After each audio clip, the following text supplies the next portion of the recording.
আমার মোবাইল কোথায়? জানি না তো, মনে হয় গরুতে খেয়ে ফেলছে। হ্যাঁ, গরুতে খেয়ে ফেলছে? মোবাইল গরুতে কখনো খায়? আমাকে ভূগোল বোঝাও। গরু সব খায়। ঘাসের লগে গরুরে টিন, কয়লা, লোহা যাই মিশাই দেন সব খায় ফেলে। খায়? তাহলে এখন আমার কি হবে? আমার মোবাইলের মধ্যে তো আমার অনেকগুলো ইম্পর্টেন্ট ডকুমেন্টস আছে। ডকুমেন্ট কি?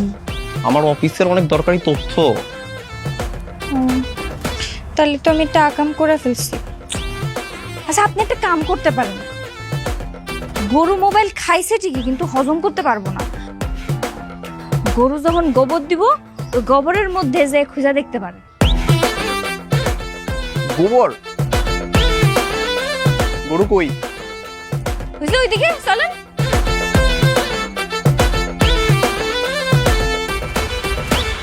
এই যে গরু, এই যে গোবর। এটার মধ্যে আমার মোবাইল আছে? হ্যাঁ, ভালো করে খুঁজে দেখেন। হাত দিয়ে এমনি চটকাই চটকাই খুঁজেন, কিন্তু নাইলে পাবেন না। খুঁজতেই হবে। আমি খুঁজে দিব নাকি আপনার ফোন? দরকার না হলে না খুঁজেন, গেলাম না। আমার মোবাইল তো গরুকে তুমিই খাইতে দিছো।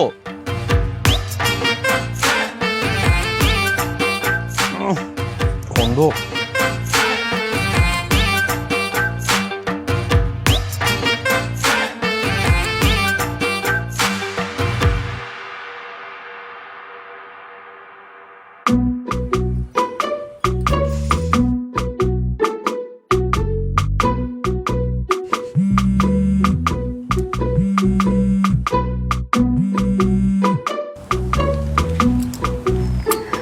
হ্যালো, আসসালামু আলাইকুম আব্বা।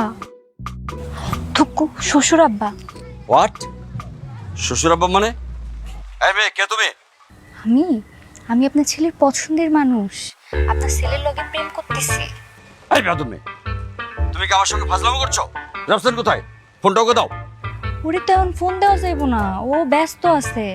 ও গোবরের মধ্যে কি যেন একটা খুঁজতেছে। এই মেয়ে, এক থাপ্পড়ে তোমার সবগুলো দাঁত আমি ফেলে দেবো। ফাজলামো করো আমার সঙ্গে, বেয়াদব মেয়ে। দাও রাফসানকে ফোন। আমার মোবাইল কোথায়? এই যে ভাই, কি করছেন আপনি? আমার মোবাইলটা না গরু খেয়ে ফেলেছে। শুনলাম সেটা নাকি হজমও হয় নাই, তাই গোবরের ভিতর খুঁজে বেড়াচ্ছি।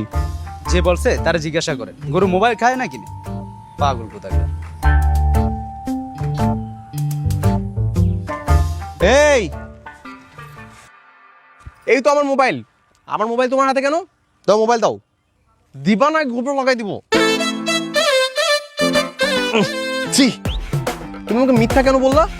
আমি বলছি আর আপনি বিশ্বাস করে নিছেন? আমি কি জানতাম যে আপনার বুদ্ধি হাঁটুর নিচে? বড় হয়েছেন শহরে, কিন্তু বুদ্ধি আক্কেল তো বলে কিছু নাই। আমি কইলাম আর আপনি গোবরের মধ্যে খুঁজতে চলে গেলেন। দেখ করলো। এই শোনো, মেয়ে মানুষের তো দাম্ভিকতা না ভালো না। মাঝে মাঝে একটু হাসি দিয়ে ভালো কথাও বলতে হয়।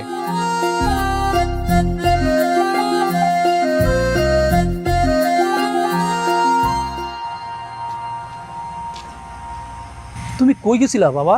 মোবাইল ফোনটা নিয়ে আসতে গেলাম। গতকালকে সন্ধ্যায় দজ্জালটা আমার মোবাইল নিয়ে গিয়েছিল যে। তোমার মোবাইল দিয়া মায়া কি তোমার বাবার লগে কথা কইছিল? হ্যাঁ আঙ্কেল, আপনি কি করে জানলেন? তোমার বাবাই আমারে কল করছিল। কল দিয়া কইছে তোমার এইখান থেকে দ্রুত যেন শহরে পাঠায় দে।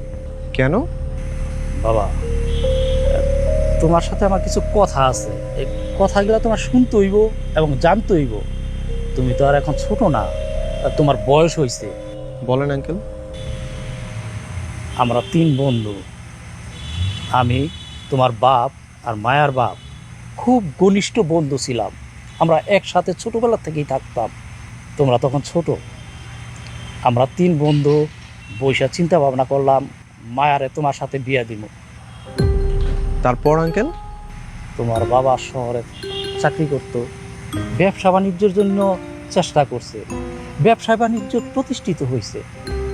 তোমরা অনেক টাকা পয়সার মালিক হয়ে গেলে। কিন্তু আঙ্কেল, এখন আমার বাবার সাথে তো মায়ের বাবার সম্পর্ক ভালো না।